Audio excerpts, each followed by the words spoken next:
किस्मत के खेल निराले होते हैं।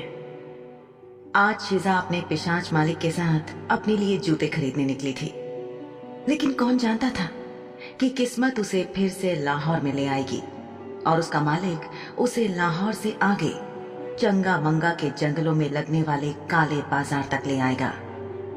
वही काला बाजार जहां बाकायदा नीलामी में बोली लगाकर गुलामों को बेचा जाता था, जहां से शार्दुल ने अपने लिए निजी गुलाम के तौर पर शिजा को खरीदा था। अभी अभी बेची गई गुलाम लड़की अपने खरीदार की मधुर आवाज से चकित रह गई। रो रो कर इस लड़की की हिचकियां बंद गई थीं। अपने खरीदार पर एक नजर डालने के लिए उसने घबराते हुए अपनी नजरें उस आदमी की तरफ घुमाई और उसकी तरफ संदेह से देखा, पर उसने तीखे नैन नक्श वाले एक सुंदर चेहरे को देखा जिस पर एक कोमल मुस्कान सजी थी। जब इस गुलाम लड़की की आंखें अपने मालिक से मिली तो वो इसे देखकर मुस्कुराया, जिससे वो तुरंत नीचे की ओर देखने लगी। जब उसकी आंखें उसकी चमकदार लाल आंखों से मिली तो उसने उसे एक मुस्कान दी। गुलाम खाने में मिली यातना और उसकी त्वचा पर लगे गुलामी के निशान के कारण लड़की की पीठ में बहुत दर्द हो रहा था। उसे अब दया करुणा जैसे शब्दों का मतलब भी याद नहीं था, क्योंकि नहीं पता था कि पिछली बार कौन कब उससे दयालु तरीके से पेश आया था।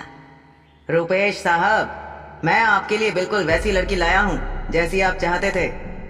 मुझे आशा है कि आप उससे प्रसन्न होंगे। दुर्भाग्य से जिस पिछली लड़की को खरीदने का आप इंतजार कर रहे थे वो किसी अन्य व्यक्ति को बेच दी गई थी।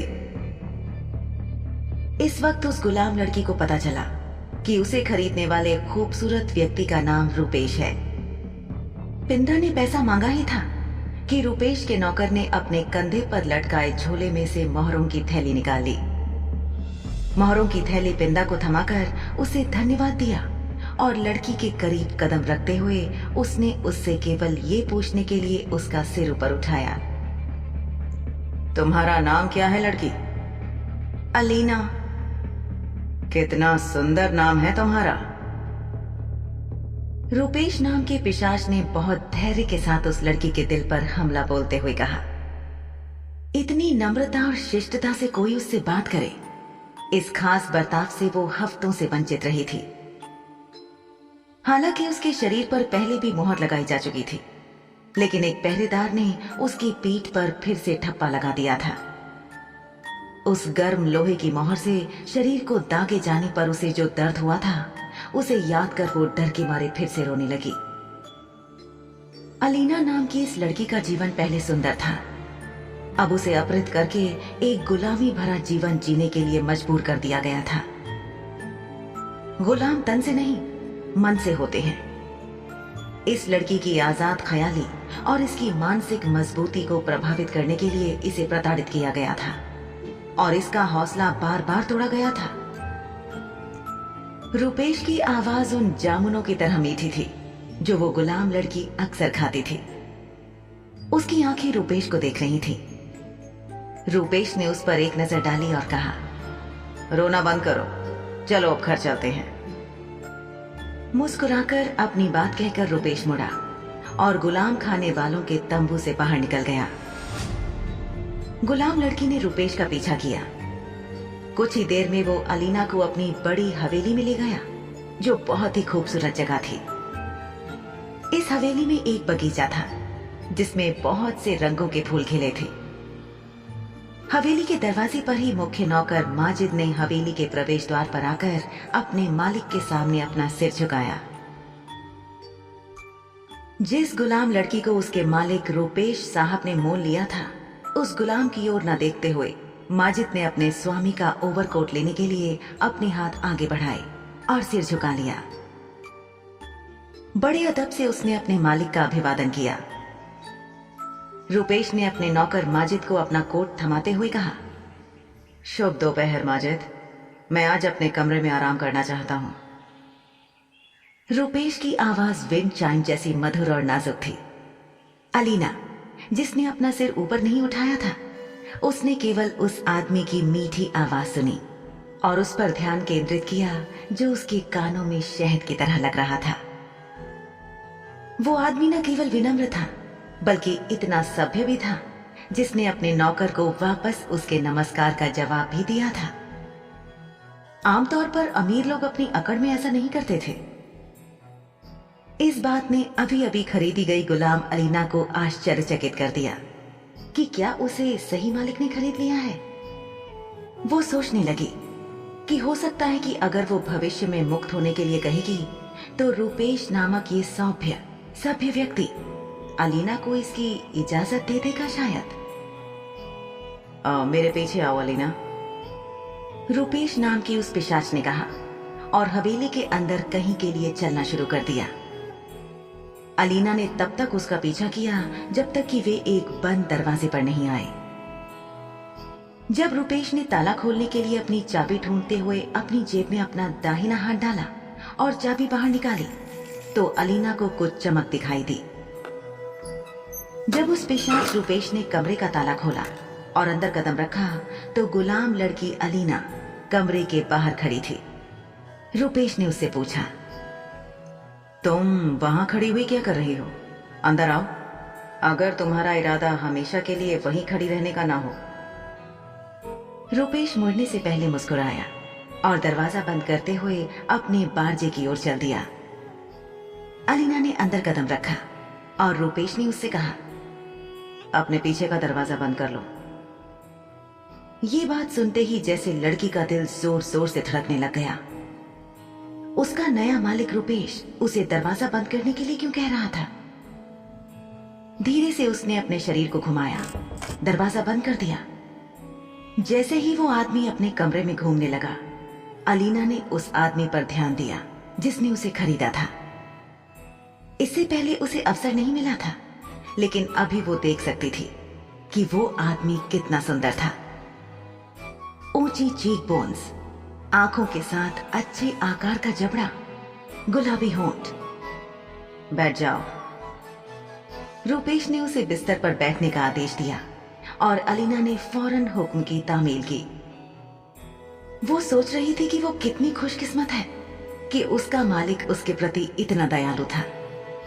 ठीक इसी पल अलीना ने रूपेश को एक एक करके कमरे की खिड़कियां बंद करते हुए देखा, जिसने उसके दिमाग के डर महसूस करने वाले हिस्सों को जगा दिया। कुछ देर बाद रूपेश आकर अलीना के बगल में बैठ गया। उसने एक पैर जमीन पर और दूसरा बिस्तर पर रखा। अलीना की घबराहट देखकर वो बोला, डरो मत। रूपेश ने फुसफुसाकर कहा। हालांकि इस बंद कमरे में उन्हें सुनने वाला कोई नहीं था। अलीना ऊपरी तौर पर रूपेश पर विश्वास करते हुए भी अंदर से डरी हुई थी। जब रूपेश का हाथ अलीना के सिर को बहुत धीरे से थपथपाने के लिए आगे बढ़ा तो उसने खुद को कांपने से रोकने की कोशिश की। कुछ नहीं होगा तुम्हें, शांत हो जाओ, चिंता की कोई बात नहीं है, मैं तुम्हारी अच्छी देखभाल करूंगा।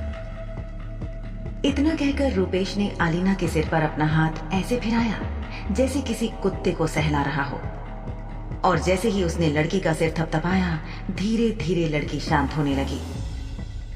उसका दिल सामान्य रूप से धड़कने लगा। तभी अचानक उसे लगा कि उसके बाल पीछे से खींचे जा रहे हैं, जिससे उसे दर्द होने लगा। कुछ ही देर में रूपेश ने अलीना की गर्दन के ऊपर सिर के ठीक पीछे कसकर उसके बालों को खींचा, जिससे अलीना का सर पीछे खिंच गया।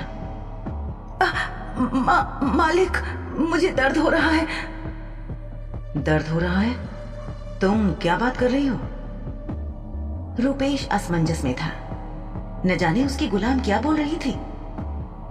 मैं तुम्हारे साथ इतने प्यार से पेश आ रहा हूं और तुम कह रही हो कि दर्द हो रहा है? प्यारी अलीना, रोना बंद करो। अलीना की आंखों में आंसू बनने लगे थे। उसे दर्द हो रहा था। जैसे ही उसकी आंखों से एक आंसू निकलकर बहा, रूपेश के हाव भाव बदलने लगे। मैं तुम्हारे साथ इतना अच्छा व्यवहार कर रहा हूं, तुम किस लिए रो रही हो? उस पिशाच ने पूछा। अत्यधिक उत्तेजना से उसकी आंखें चमकीले लाल रंग की हो गईं। सेक्स से ज्यादा उत्तेजना इस पिशाच को किसी को डराकर महसूस होती थी। अलीना की चीख पुकार और रोना देखकर रूपेश की आंखों में रोशनी जल उठी।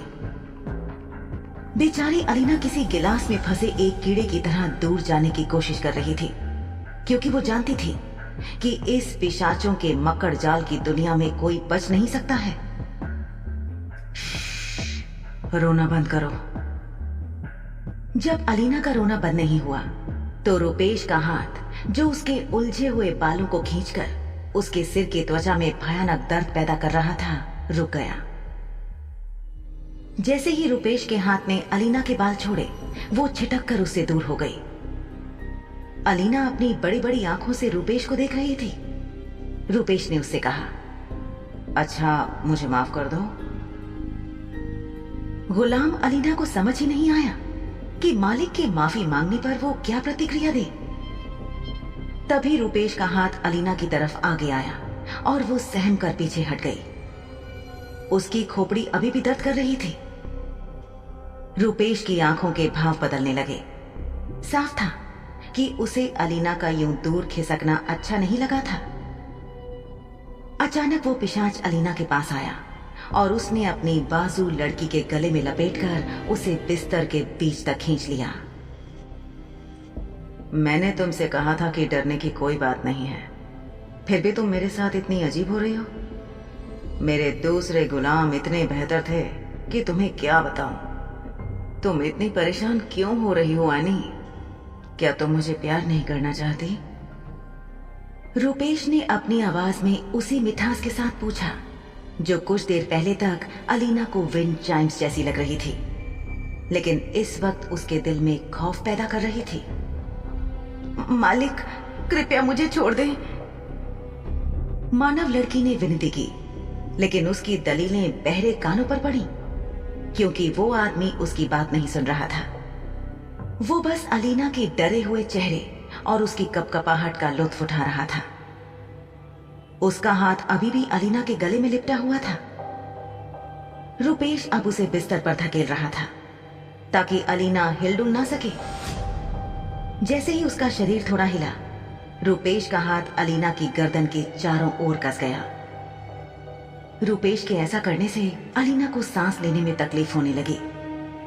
रूपेश ने उसके गले पर अपनी बाजू का कसाव थोड़ा कम किया और अपने होठों को उसके कानों के पास रखते हुए वो फुसफुसाया, किस बात का डर है?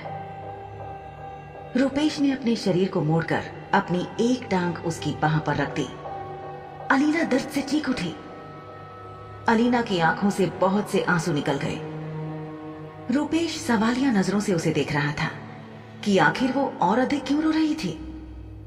रूपेश ने उसे चुप कराते हुए अलीना के सिर को थपथपाया और उसकी गर्दन पर से अपना हाथ पूरी तरह से हटा लिया ताकि वो ठीक से सांस ले सके। अलीना का गला रूपेश के बाजू के दबाव से घुट रहा था। अब उसे खुलकर सांस आई।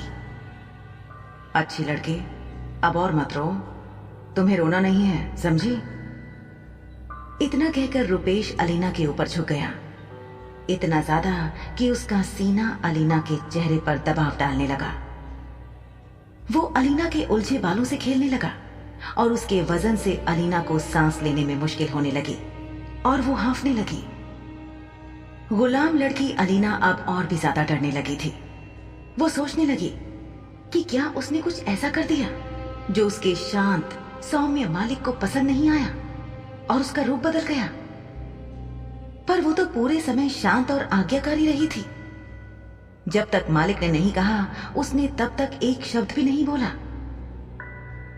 जैसे ही रूपेश के हाथों ने उसके बालों को सहलाया, अलीना की आंखें उसकी आंखों से मिली।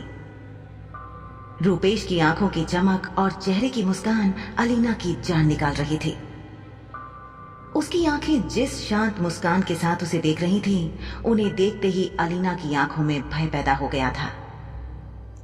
अचानक रूपेश के हाथ अलीना की पोशाक की एक गांठ पर पहुंचे और एक झटके में उसे खोलते हुए वो बोला, अब ये देखने का समय है कि क्या तुम उतनी ही कमसिन और कुंवारी हो जितना वो नीलामी करने वाला तुम्हारे बारे में चीख चीख कर कह रहा था। अलीना के होश उड़ गए। वो अपने एक कंधे पर से हट रही पोशाक को संभाल ही रही थी कि रूपेश ने खींचकर पोशाक की बाजू फाड़ डाली। अलीना का बायां कंधा अब साफ नजर आ रहा था। अलीना की गोरी मासल बाह को देखकर रूपेश की आंखों में अजीब से भाव आए और उसने अपने हाथों को अलीना के दूसरे कंधे पर से पोशाक फाड़ने में लगा दिया। अलीना अपना शरीर छुपाने की कोशिश कर रही थी, बचने के लिए संघर्ष कर रही थी और रूपेश को अपने शरीर से कपड़े उतारने से रोकने की कोशिश कर रही थी। लेकिन जितना वो रोती चिल्लाती मिन्नतें करती, उतना ही रूपेश ज्यादा खुश और उत्साहित हो जाता था। नहीं, ये आप क्या कर रहे हैं मालिक? नहीं, खुदा के वास्ते मुझे छोड़ दीजिए। लड़की चिल्लाई और आखिरकार बिस्तर से रेंगने में कामयाब हो गई। बिस्तर से धड़ाम से नीचे गिरकर वो फौरन उठी और दरवाजे की तरफ भागी। अलीना ने उसे खोलने की बहुत कोशिश की, लेकिन दरवाजा नहीं खुला क्योंकि वो ताला बंद था। रूपेश आकर बिल्कुल उसके पीछे खड़ा हो गया। ये क्या है? हाँ, क्या लगता है तुमको? कहाँ जाने की कोशिश कर रही हो? रूपेश की आवाज में एक अलग सी बेरुखी और भयानकपन था। अलीना की उम्मीदें टूटने लगी। उसने दरवाजे की ओर मुड़कर अपने दोनों हाथों से जोर जोर से दरवाजे को पीटना शुरू कर दिया। रूपेश के चेहरे से उसकी मुस्कान बिल्कुल गायब हो चुकी थी। कोई है? बाहर कोई है? या खुदा, कोई तो रहम करो, मेरी मदद करो। अलीना अपनी पूरी ताकत से मदद के लिए गुहार लगा रही थी, दरवाजे को पीट रही थी और बीच बीच में खोलने की कोशिश कर रही थी। कुछ देर तक उसे देखने के बाद रूपेश ने आह भरी और अलीना का माथा सहलाया। तो वाह, इतना शोर! घबराकर अलीना ने दरवाजे को और जोर से पीटना शुरू कर दिया। अगले ही पल उसका सिर दरवाजे के बगल में बनी पत्थर की दीवार से टकराया। दीवार पर खून के छींटे छोड़ते हुए उसका खून माथे और कनपटी से बह निकला।